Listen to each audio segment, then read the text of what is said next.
Formula One's brave new world was finally revealed in the United States last weekend, with the sport's striking new prototype breaking cover, along with the regulations that will shape the competition. F1 2021 promises to be more exciting, safer, and sustainable for a better fan experience, with futuristic cars destined for far closer wheel-to-wheel racing.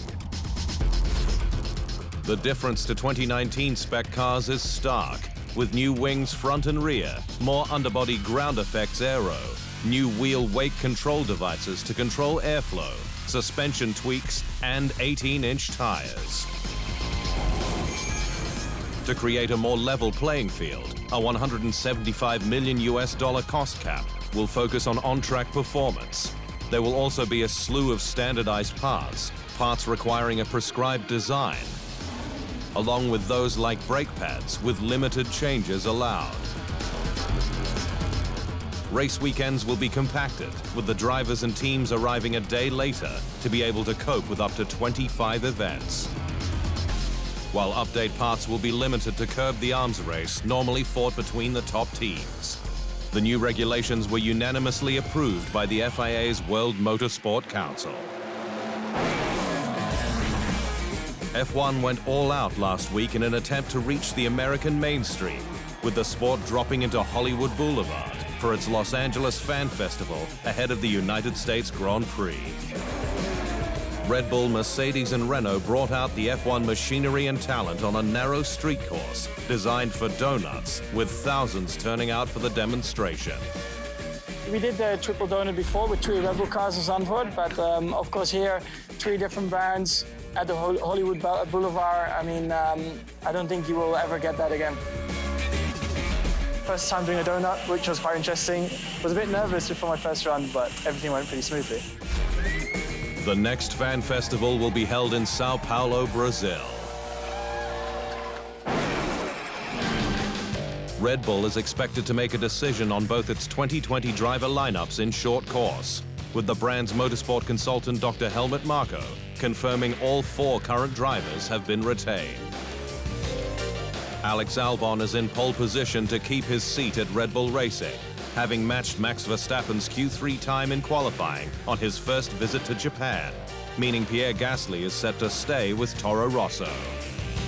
Albon has been a standout, with Austin his 19th race as an F1 driver, with 5 top 5 results from the last 7 races.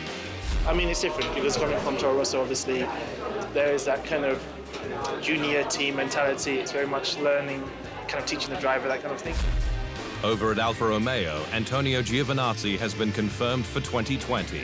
The team impressed with his capacity to adapt and learn. The Italian has scored points at Austria, Monza, and Singapore. Williams now holds the final seat on the 2020 grid. F2 racer Nicholas Latifi remains hot favorite. Miami's plans to host a second race in the United States have hit a roadblock, with local opposition to the race forcing another public hearing in December that will decide whether it goes ahead in 2021. Miami remains Liberty Media's first preference, but talks continue with Las Vegas, while a return to Indianapolis could be explored, with Roger Penske buying both IndyCar and the Indianapolis Motor Speedway this week, and has ambitious plans for his new acquisitions. What can we use this for? Can we run a 24-hour race here? Can we run a Formula One race here? You know, what are the things that we can do? Mercedes has defended its decision to pit Lewis Hamilton early on lap 23 for his sole stop in the Mexican Grand Prix, stating it was as bold as they dared for an undercut on Ferrari's Sebastian Vettel. Hamilton pitted 14 laps before the Scuderia pilot and initially questioned over the radio whether the team had pulled the trigger too early. But the Silver Arrows strategists had run the numbers. So we chose a stop lap that we thought was the soonest we could make a one-stop stick. We had estimates from Friday that made us believe that we could go long in the race, long on that second stint. And we chose the bravest possible stint length we thought we could get away with.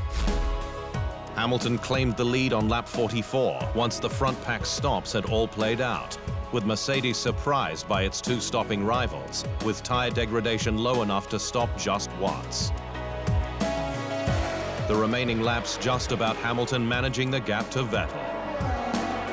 We chose it, we got in front of Vettel by undercutting him, and then we just had a long, long stint to manage, something which Lewis did to perfection.